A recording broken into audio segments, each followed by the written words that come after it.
Maano ba? Magagamot ba yung anak ko by being enrolled siya dun sa therapy?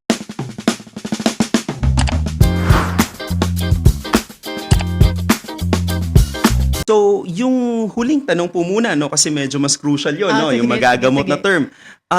When we do intervention, therapy man yan, occupational speech language pathology, spell education, and so forth, what we're doing is we develop the skill rather than we give medicine tas gagaling na siya. Kasi una ho, yung mga conditions po na to, hindi ho siya sakit. Ito ay developmental conditions. Kaya ang term na ginagamit natin is tinatry nating i-develop kasi example, nagamot natin. Kung yun po ang analogy, no, magamot, ano.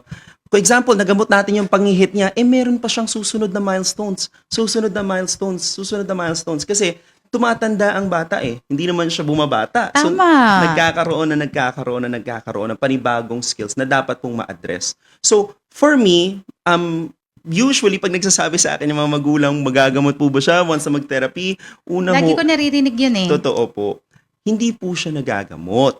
Natutulungan ho natin siya mas mag-improve. Natutulungan po natin siya ma-reach yung full potential niya without comparing them to other kids.